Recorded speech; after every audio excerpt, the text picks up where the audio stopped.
சென்னையில் கோலாகலமாக நடைபெற்ற நியூஸ் 18 தமிழ்நாடு மகுடம் விருது வழங்கும் விழா. பல்வேறு துறைகளைச் சேர்ந்த ஆளுமைகளுக்கு கௌரவம்.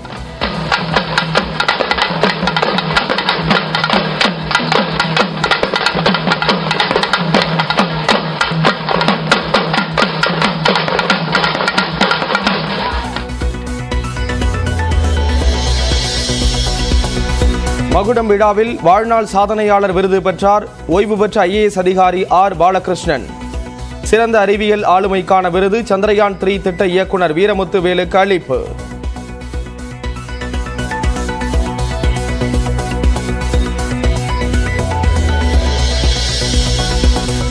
JEE தேர்வில் வென்று திருச்சி NITயில் சேர்ந்த மாணவிகளுக்கு நம்பிக்கை நாயகி விருது. உலக செஸ் சாம்பியன்ஷிப் இறுதிப் போட்டிக்கு முன்னேறியுள்ள செஸ் கிராண்ட் மாஸ்டர் குகேஷுக்கு நம்பிக்கை நட்சத்திரம் விருது.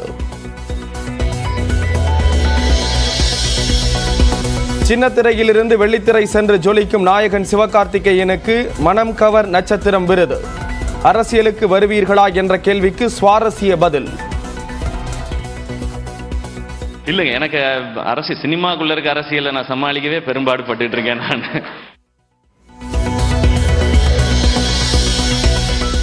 விஜயின் கடைசி படத்தை இயக்கும் வினோத். நியூஸ் 18 தமிழ்நாட்டின் மகுடம் விருது வழங்கும் நிகழ்ச்சியில் அறிவிப்பு. 200% தளபதியோட படமாக இருக்கும். ஸோ கமர்ஷியலாக எல்லாரும் பார்க்குற படமாக இருக்கும். அரசியல் உட்பட எல்லா இடங்களிலும் பெண்களுக்கு போதுமான இடம் இல்லை என கனிமொழி ஆதங்கம். குடிமைப்பணி தேர்வுகளில் தமிழர்களின் அளவு குறைந்து வருவதாக பாஜக மாநில தலைவர் அண்ணாமலை மகுடம் விருது வழங்கும் விழாவில் பேச்சு.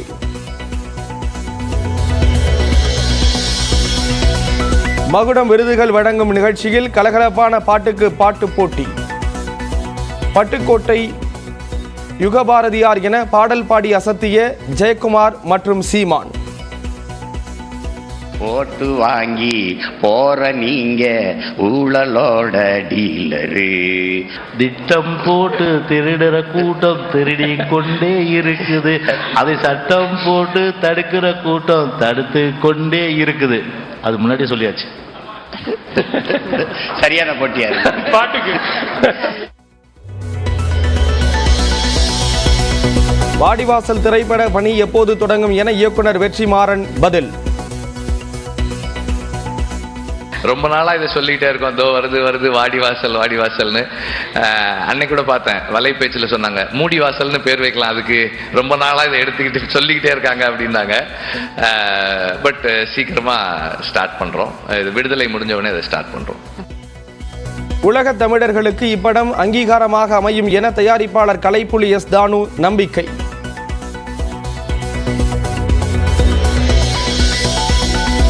ரகு தாத்தா படத்தில் ஹிந்தி திணிப்பை தவறு என சுட்டிக்காட்டி இருப்பதாக கீர்த்தி சுரேஷ் விளக்கம். அரசியல் வருகையை காலம்தான் தீர்மானிக்கும் என பதில். விஜய் சார் சினிமா விட்டுட்டு அரசியல்னு இறங்குறாரு, மக்களுக்காக ஒரு பெரிய விஷயம். அது எனக்கு வரணும்னு இருக்குன்னா அப்போ பார்த்துக்கலாங்க. முதலீடுகளை ஈர்ப்பதற்காக வருகிற 27ஆம் தேதி அமெரிக்கா செல்கிறார் முதலமைச்சர் மு.க. ஸ்டாலின். 17 நாட்கள் சுற்றுப்பயணத்துக்கு பின்பு அடுத்த மாதம் 12ஆம் தேதி சென்னை திரும்புவார் என தமிழ்நாடு தொழில்துறை அறிவிப்பு. சென்னையில் இன்று கூடுகிறது அதிமுக அவசர செயற்குழு. கட்சி நிர்வாகத்தில் மாற்றம் ஏற்படும் என தகவல். சென்னையில் இன்று திமுக மாவட்ட செயலாளர்கள் கூட்டம் அண்ணா அறிவாலயத்தில் முதலமைச்சர் தலைமையில் நடைபெறுகிறது.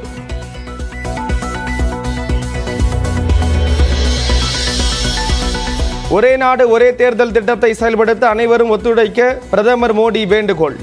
மதசார்பற்ற சிவில் சட்டம் குறித்து தீவிர விவாதம் நடத்த சுதந்திர தின உரையில் வலியுறுத்தல்.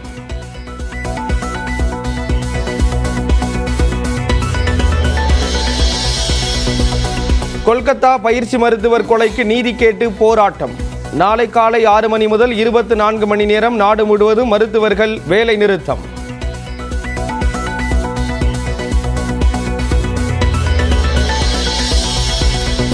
70வது தேசிய திரைப்பட விருதுகள் டெல்லியில் இன்று அறிவிக்கிறது நடுவர் குழு.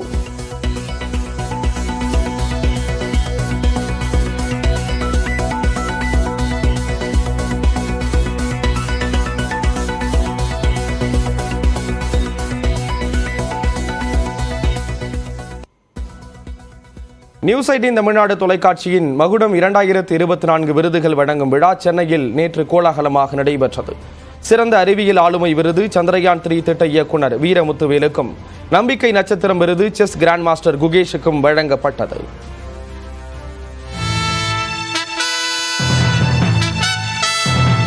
ஒவ்வொரு திறமைக்கும் ஒவ்வொரு சாதனைக்கும் ஓர் அங்கீகாரம் தேவைப்படுகிறது. இந்த சமூக வலைத்தள காலத்தில் சில சாதனைகள் பலருக்கு தெரியாமலேயே போய்விடுகின்றன. அப்படி உலகிற்கு தெரியாத சாதனையாளர்களை தேடி தேடி கண்டுபிடித்து ஆண்டுதோறும் மகுடம் என்ற பெயரில் விருதுகளை வழங்கி கௌரவித்து வருகிறது நியூஸ் 18 தமிழ்நாடு தொலைக்காட்சி. தொடர்ந்து 7வது ஆண்டாக மகுடம் 2024 விருதுகள் நாட்டின் சுதந்திர தினமான நேற்று சென்னை கிண்டியில் உள்ள ITC சோழா ஹோட்டலில் கோலாகலமாக நடைபெற்றது. பேராசிரியர் காளீஸ்வரன் மற்றும் கிருத்திகா குழுவினர்களின் கலை நிகழ்ச்சியோடு விழா தொடங்கியது.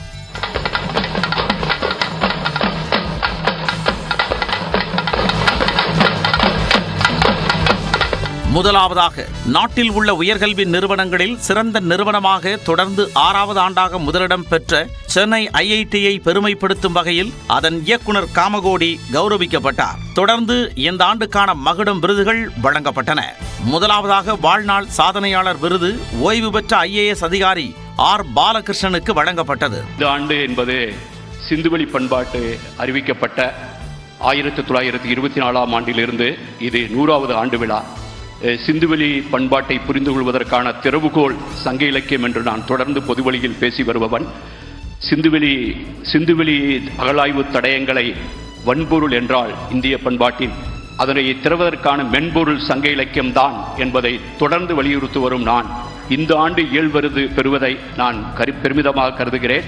கல்வியை எட்டாக்கணியாக உள்ள கிராமத்தில் இருந்து JEE நுழைவுத் தேர்வு எழுதி திருச்சி NIT-யில் இடம் பிடித்த மாணவிகளான திருச்சி மாவட்டம் சின்ன இலுப்பையூரைச் சேர்ந்த ரோஹிணி, சேலம் மாவட்டம் வேலம்பட்டுவைச் சேர்ந்த சுகன்யா ஆகியோருக்கு நம்பிக்கை நாயகி விருது வழங்கி கௌரவிக்கப்பட்டது.